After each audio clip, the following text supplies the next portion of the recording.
Baik, saudara, saya akan segera mulai karena seringkali saya mempersiapkan bahan itu, saya nggak tahu kapan saya akan selesainya, saudara. Sedangkan hari ini Father's Day, saya tahu saudara mau cepat-cepat pulang untuk urusan Father's Day. Baik, hari ini saya akan berbicara tentang, menyinggung banyak tentang ayah. Seperti kita tahu panggilan seorang ayah, seorang bapak, suami, kepala keluarga, ada panggilan sebagai pelindung, sebagai imam yang memimpin kerohanian keluarganya, sebagai nabi yang mengarahkan keluarganya ke jalan yang benar, tapi juga sebagai pencari nafkah, betul? Di antara kesemua panggilan ini saya percaya yang keempat ini yang paling populer, saudara. Bapak-bapak di sini rajin-rajin mencari nafkah bagi keluarganya. Nah, karena itu saya mau bagikan satu firman Tuhan yang khusus membahas tentang ini ya. 4 faktor yang menentukan berkat anugerah Allah yang saya maksudkan secara spesifik materi, kekayaan secara materi. Nah, saya bukan mengajarkan tentang teologi kemakmuran, tapi saya mau mencoba membantu kita semua menjawab pertanyaan. Kenapa ya orang itu kok diberkati secara materi lebih dari saya? Padahal kalau dibilang ibadah saya setia loh. Saya setia beribadah, saya setia melayani, saya bahkan memberi dengan setia. Tapi kenapa ya beberapa pribadi, beberapa orang kok kayaknya lebih diberkati mereka? Anak-anak mereka lebih diberkati. Nah, saya mau menolong menjawab pertanyaan-pertanyaan ini. Nah, tentu tidak bisa saya jawab semua, tidak saya bahas semua. Ada hal-hal yang sudah obvious, saudara mungkin sudah tahu. Oh iya, dia taat sih memberikan. Maleakhi memberikan janji bahwa kalau dia memberikan, Tuhan akan meningkatkan, membukakan tingkap-tingkap langit, yaitu udah cengli lah. Atau terang aja Pak, dia meskipun ibadahnya bolong-bolong, nggak pernah melayani, ya terang aja papa mamanya konglomerat, uangnya nggak berseri, ya terang aja dia banyak materinya. Itu kita udah nggak usah bahas lagi saudara ya. Tapi saya akan bahas beberapa hal saja. Yang pertama, kenapa satu orang atau satu pribadi diberkati lebih daripada yang lain? Yang pertama saya sebutkan karena faktor pilihan kasih karunia. Pilihan kasih karunia. Ayatnya, saya pilihkan satu aja. Demikian juga pada waktu ini ada tinggal suatu sisa menurut pilihan kasih karunia. Tetapi jika hal itu terjadi karena kasih karunia, maka bukan lagi karena perbuatan. Sebab jika tidak demikian, maka kasih karunia itu bukan lagi kasih karunia. Nah saudara, salah satu faktor, ini bukan faktor satu-satunya ya. Salah satu faktor kenapa seseorang itu diberkati lebih daripada yang lain, karena salah satunya adalah faktor kasih karunia. Nah kalau udah berbicara soal kasih karunia, ini gak ada rumusnya, gak ada formulanya, ditiru juga gak bisa saudara. Namanya juga karunia. Kita lihat ini terjadi dalam pribadi-pribadi di Alkitab. Misalnya, saya beri contoh, bahkan secara bangsa. Misalnya bangsa Israel.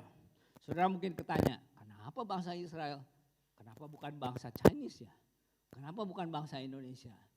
Gak ada yang tahu. Semua juga karena kasih karunia. Bahkan kalau dihitung-hitung tegar tengkuk, ya ini salah satu bangsa yang paling tegar tengkuk. Tapi kenapa bangsa Israel? Karena pilihan kasih karunia. Kenapa Yakub yang dipilih dan bukan Esau? Nah, kita berkata karena kasih karunia. Kenapa Musa? Kenapa Saul yang dipilih pembunuh bangsa umat Kristen? Kenapa Gideon? Kenapa Salomo? Kenapa Paulus? Kenapa murid-murid? Kenapa saudara? Berapa banyak saudara yang bisa menjawab saudara adalah satu-satunya dalam keluarga yang Kristen mengikut Tuhan. Kenapa? Karena kecakapan? Karena kepintaran? Bukan.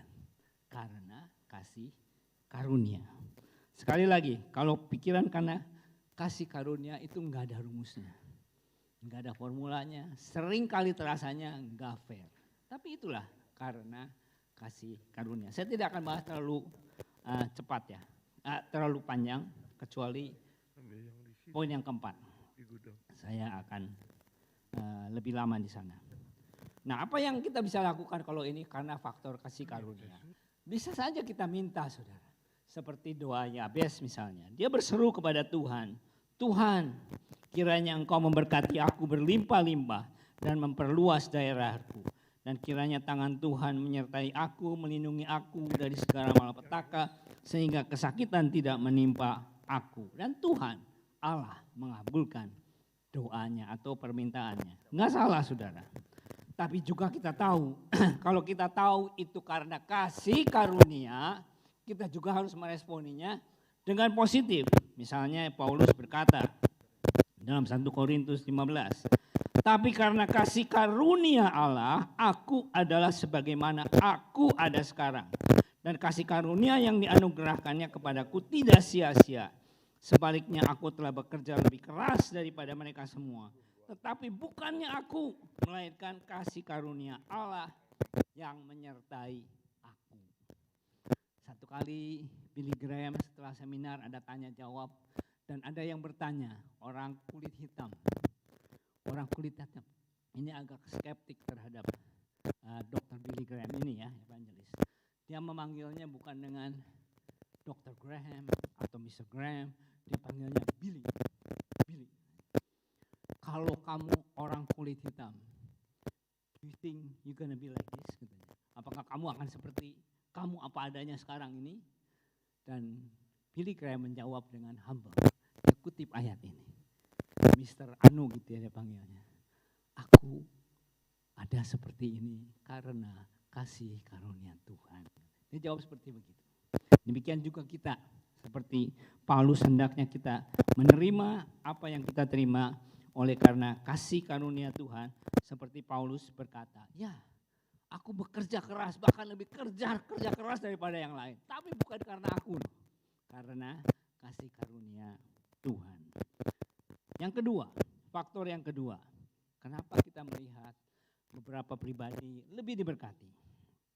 Yang kedua, karena faktor kapasitas. Karena faktor kapasitas. Matius 25 ayat 14. Sebab hal kerajaan surga sama seperti seorang yang mau bepergian ke luar negeri yang memanggil hamba-hambanya dan mempercayakan hartanya kepada mereka. Yang seorang diberikannya 5 talenta, yang seorang lagi 2, yang seorang lagi 1. Masing-masing menurut apa saudara? Kesanggupannya. Dengan kata lain menurut kapasitasnya. Nah memang Alkitab enggak menjelaskan kenapa hamba yang 1 dikasih 5, kenapa yang 2, kenapa 1. Saya percaya karena raja ini atau tuannya ini tahu persis kapasitasnya, karena ayatnya ngomong begitu. Memang hamba ini punya kapasitas dipercayakan 5, 2, 1. Meskipun pada akhirnya mereka harus mempertanggungjawabkan kepercayaan yang Tuhan berikan itu. Nah, berbicara soal kapasitas, ini ada hubungannya dengan apa yang Tuhan percayakan tadi ya. Dan Alkitab berkata dalam beberapa ayat itu, memang kapasitas kita itu menentukan berapa besar kita sanggup menerima berkat dari Tuhan itu. Misalnya di 2 Raja-Raja 4 ayat 6. Ketika bejana-bejana itu sudah penuh, berkatalah perempuan itu kepada anaknya, dekatkanlah kepadaku sebuah bejana lagi. Tapi jawabnya kepada ibunya, tidak ada lagi bejana. Lalu berhentilah minyak itu mengalir. Jadi seperti berkat dari Tuhan, kalau kapasitas kita enggak cukup, Tuhan juga tahu. Dia tidak akan memberikannya berlebihan. Dan bejana itu atau kapasitas itu kadang-kadang enggak hanya berbentuk fisikal kapasitas begitu, tapi kadang-kadang suatu paradigma saudara ya. Seperti misalnya di dalam Matius 9. Ingat saudara tentang perkataan Yesus tentang kantong yang lama dan kantong yang baru. Kalau diberikan berkat pun, kalau kantongnya lama ya nggak bisa. Kadang-kadang harus disertai dengan kerelaan untuk berubah dan sebagainya. Dan tentu ini berbicara tentang berkat rohani saja, bukan hanya berkat jasmani. Tapi saya mau singkat saja berkata bahwa dalam hal kapasitas, Tuhan tuh dalam hikmatnya, wisdomnya, dia tahu memberikan kepada beberapa orang yang tepat. Kalau diberikan lebih, enggak bagus. Diberikan kurang pun enggak baik. Seperti dalam Amsal misalnya dikatakan begini. 2 hal aku mohon kepadamu, jangan itu kau tolak sebelum aku mati. Yakni jauhkanlah daripadaku kecurangan dan kebohongan. Jangan berikan kepadaku kemiskinan atau kekayaan, biarkanlah aku menikmati makanan yang menjadi bagianku. Artinya kapasitasku. Dan waktu saya selidiki bahasa aslinya, ini bisa diterjemahkan sesuai dengan kapasitas itu ya. Banyak yang berikanlah aku yang menjadi bagianku adalah dalam bahasa aslinya artinya diterjemahkan sebagai resep, prescription, obat misalnya antibiotik gitu ya. Saudara tahu kan kalau saudara kena radang misalnya diberi antibiotik. Saudara kurang nggak baik, nggak sembuh. Berapa banyak saudara yang ambil, supaya cepat sembuh, saya sikat aja. Dokter kasih 1, saya ambil 10 sehari. Ada yang mau. Berkat itu bukannya jadi berkat, malah jadi bencana. Dalam hikmatnya Tuhan tahu kapasitas masing-masing. Meskipun itu pada akhirnya pun nanti akan dipertanggungjawabkan. Orang yang diberikan banyak harta materi, 5, pada akhirnya nanti kalau dia tidak mempertanggungjawabnya, ada hitungannya masing-masing. Dan saya melihat ini berlaku bahkan kepada orang-orang yang bukan Kristen sekalipun. Yang ketiga, karena faktor hadirat Allah. Sekali lagi ini bukan semuanya, tapi salah satu faktor ya. Salah satu faktor adalah karena faktor hadirat Allah. 3 bulan lamanya tabut Tuhan itu tinggal di rumah Obed Edom, orang Gad itu. Tuhan memberkati Obed Edom dan seisi rumahnya. Tentu kita ngerti, Tuhan memberkati ini bukan hanya berkat damai sejahtera, tapi juga secara materi Tuhan. Nah, kadang-kadang hadirat Tuhan itu tidak harus selalu bentuk dalam tabut perjanjian.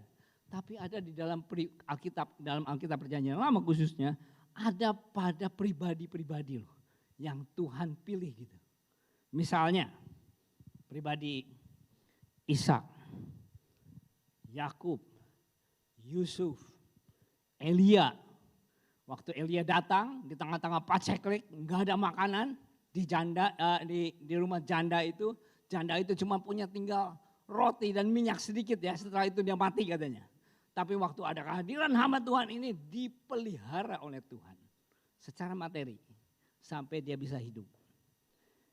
Ishak misalnya, ketika di tanah itu paceklik, semua nggak ada yang berhasil.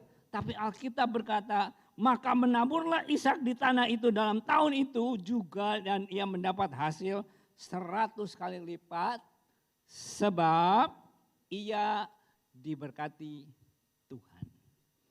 Atau Yakub. Waktu Yakub lari ke rumahnya Laban. Lalu Alkitab berkata, Laban ini ngaku loh. Laban ini ngaku. Dia berkata begini. Tetapi Laban berkata kepadanya, kepada Yakub, sekiranya aku mendapat kasihmu, telah nyata kepadaku bahwa Tuhan memberkati aku karena engkau, Yakub.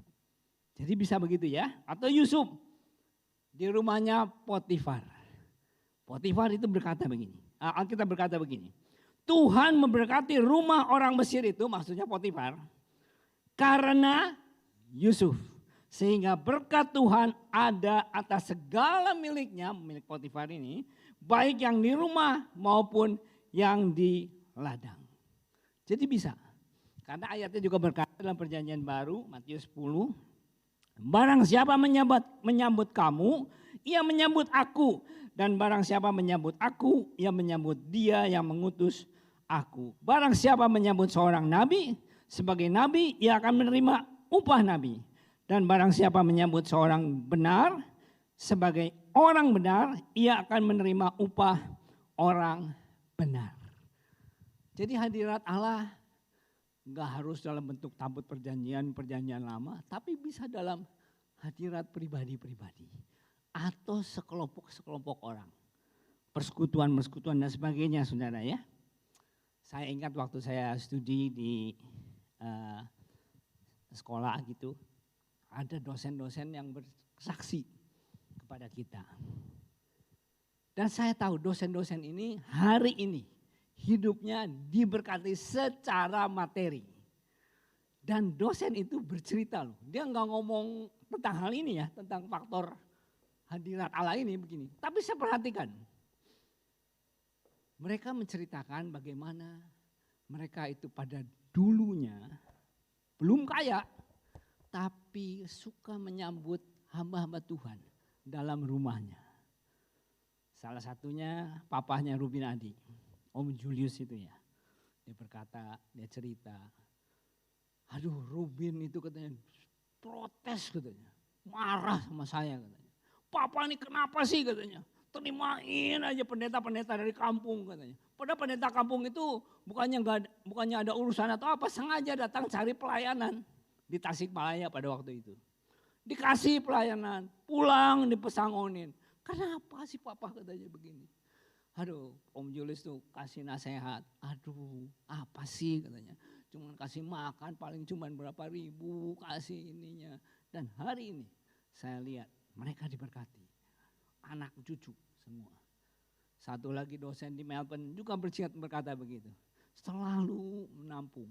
Padahal rumah cuma 2 kamar. Wah, dia sampai tidur di luar, bagaimana tamunya. Hari ini mereka diberkati. Salah satu faktor, saya katakan bukan satu-satunya. Tapi salah satu faktor kenapa diberkati. Karena faktor yang satu ini. Faktor hadirat Allah. Jadi aplikasinya bagaimana? Aplikasinya ya terimalah. Anak-anak Tuhan. Karena berkata begini, jika engkau menyambut orang benar sebagai orang benar, ia akan menerima upah orang benar. Buka rumahmu untuk persekutuan, di mana di situ ada hadirat Allah. Kembali saya tidak katakan satu-satunya, tapi ini bisa jadi salah satu sumber karunia Tuhan. Berkat Allah. Buatlah rumahmu menjadi penuh dengan hadirat Allah. Dan yang terakhir, karena ini Father's Day, saya agak panjang sedikit di poin yang keempat. Faktor yang keempat, saya tidak berkata akan selalu berlaku kepada setiap kita, tapi ini salah satu faktor rahasia berkat kasih karunia Tuhan. Dan yang keempat adalah faktor keturunan. Katakan satu dengan yang lain, faktor keturunan. Faktor keturunan. Baik, saya jelaskan. Daud berkata, dahulu aku muda, sekarang telah menjadi tua. Tetapi tidak pernah kulihat orang benar ditinggalkan. Atau anak cucunya meminta-minta roti. Tiap hari ia menaruh belas kasihan dan memberi pinjaman. Dan anak cucunya menjadi berkat. Daud ini memperhatikan dari kecil, muda sampai tuanya. Dia perhatikan bahwa salah satu faktor kenapa orang itu diberkati, itu rupanya karena orang itu adalah anak cucu dari orang benar. Sama seperti saya melihat, apa yang saya sampaikan ini hasil pengamatan saya pribadi. selama 20 tahun lebih ya menjadi orang Kristen, saya melihat adalah adanya faktor-faktor ini. Kembali saya tekankan lagi, bukan selalu satu-satunya, tapi poin-poin yang saya sampaikan adalah salah satu dari faktor yang bisa memberkati seseorang. Nah, saudara mungkin familiar ada perbandingan kelompok atau pasangan yang takut akan Tuhan dan yang ateis. Ini udah terkenal ya. Yaitu pasangan Max Jukes dengan Ida atau Aida yang ateis. Turunannya itu banyak menjadi orang-orang yang gak beres, saudara. Ada ratusan orang yang hidupnya pesta pora, gelandangan, pengemis, pelacur, narapidana, pecandu minuman keras, bahkan beberapa menjadi pembunuh. Sebaliknya, pasangan yang anak Tuhan, namanya Jonathan Edwards dan istrinya Sarah, ini ratusan orang menjadi pendeta, ratusan menjadi guru, profesor, pengacara, dokter, penulis buku bermutu, puluhan yang menjadi hakim, rektor, bahkan menjadi wakil presiden Amerika Serikat. 5 keturunan yang diselidiki dari pasangan Jonathan Edwards ini. Nah, Alkitab juga menuliskan tentang janji berkat Tuhan oleh karena faktor keturunan ini. Dalam Keluaran 20 ayat yang ke-5 dan ke-6 dikatakan begini.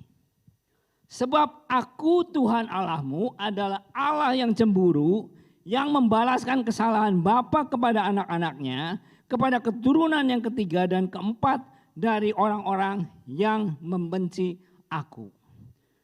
Ayat yang ke-6, tetapi aku menunjukkan kasih setia kepada beribu-ribu orang, yaitu mereka yang mengasihi aku dan yang berpegang pada perintah-perintahku. Saudara, saya mau katakan begini.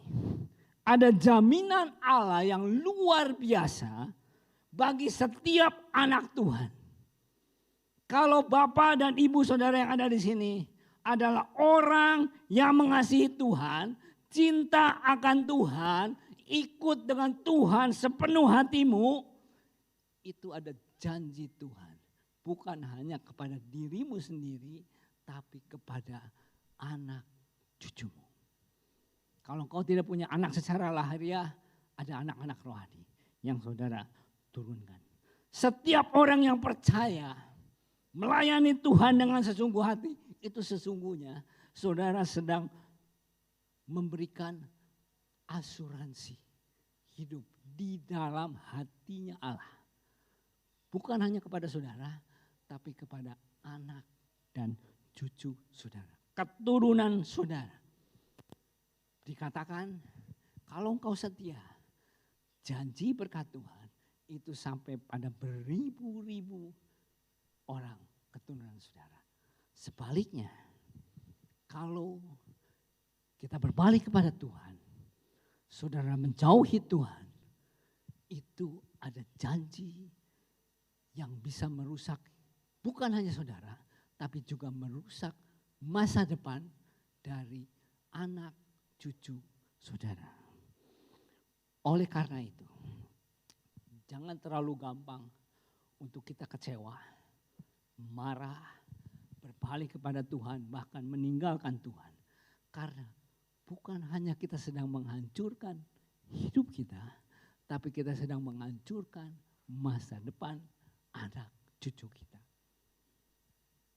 Baiklah, kita terus beribadah dengan setia. Kenapa? Karena kita harus berpikir secara generasi, saudara. Generasi. Secara generasi. Jangan berpikir, aduh kalau saya nggak diberkati sekarang ini buat apalah saya setia kepada Tuhan. Jangan, saudara. Karena kita harus berpikir secara generasi. Ada seorang hamba Tuhan, dia duduk di pojok sambil makan lunchnya. Di depan ada gerejanya.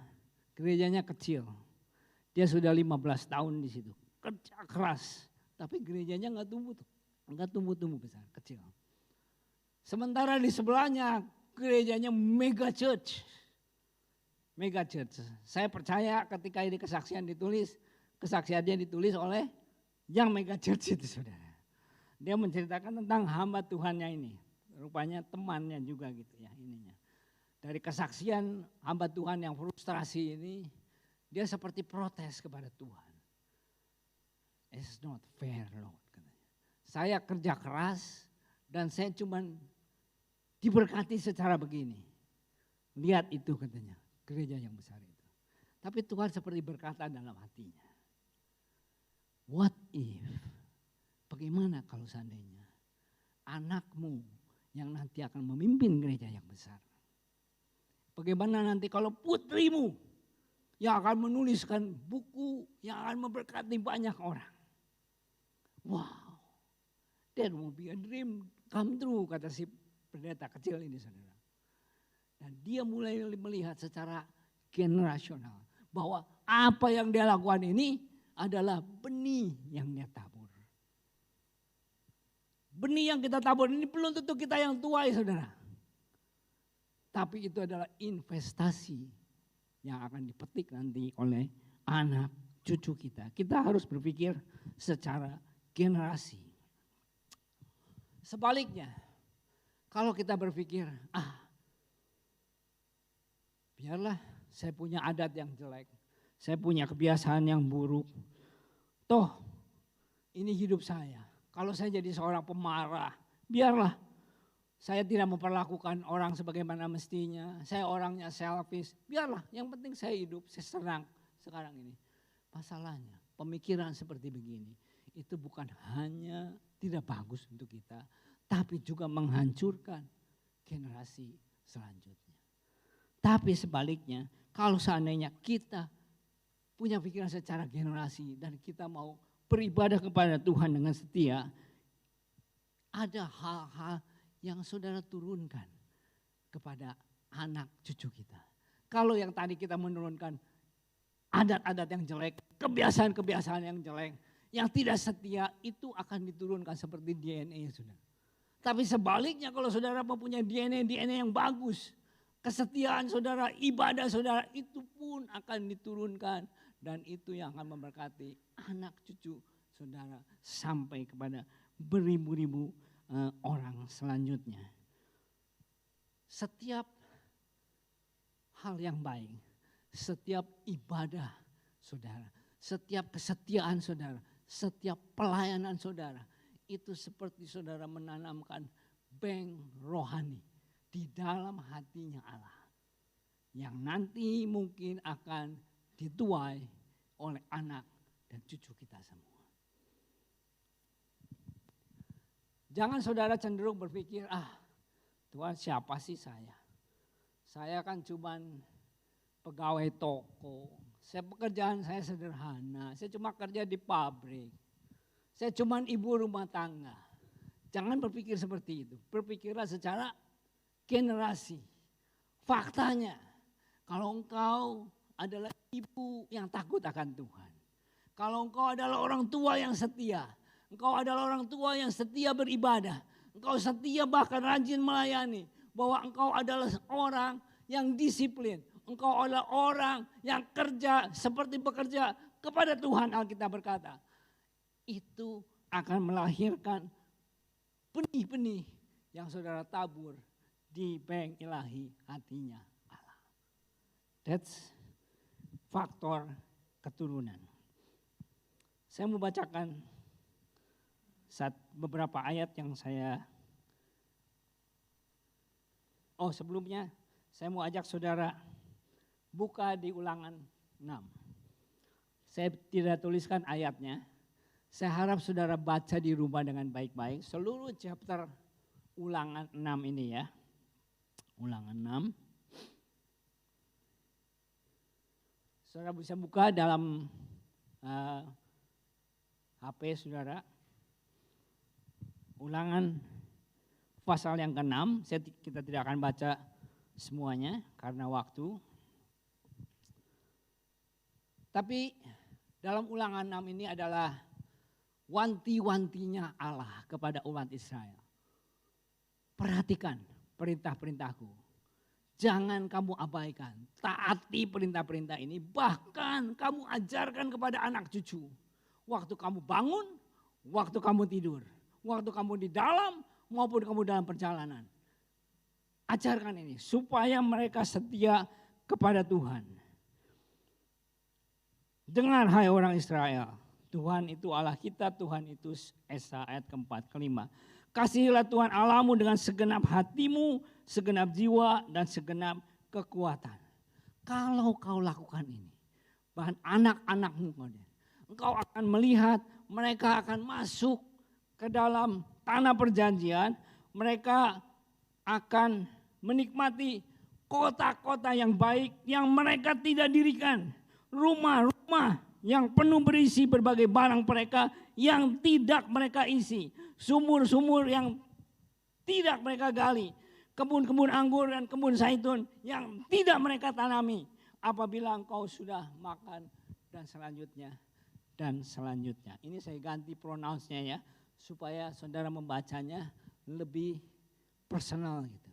Saudara ganti Ulangan 6 ini seperti berbicara kepada kita dan kepada keturunan kita. Saya lompat ayat ke-18. Kalau saudara buka scroll ayat ke-18. Haruslah engkau melakukan apa yang benar dan baik di mata Tuhan, supaya baik keadaanmu dan anak cucumu, ya saya tambahkan, engkau menduduki negeri yang baik, Australia, yang dijanjikan Tuhan dengan sumpah kepada nenek moyangmu. Ganti secara personal. Dengan sumpah kepada apa yang saya kenal saja di sini ya. Yang saya tahu orang tua bahkan kakek neneknya takut akan Tuhan. Dengan sumpah kepada Tony dan Yeni Latif. Kepada Mira. Ini seperti kepada anak cucunya. Buatlah ibadahmu. Buatlah kesetiaanmu. Buatlah pelayananmu. Sampai Tuhan bersumpah. Oleh karena Tony dan Yeni. Oleh karena orang tuamu. Aku bersumpah. Buatlah seperti investasi saudara sampai di hatinya Allah. Saya sampaikan ini dengan kasih saudara.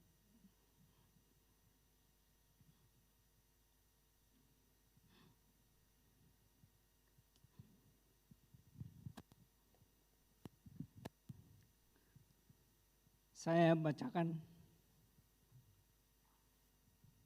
dari ayat-ayat yang saya temukan ya. Saudara tahu Daud?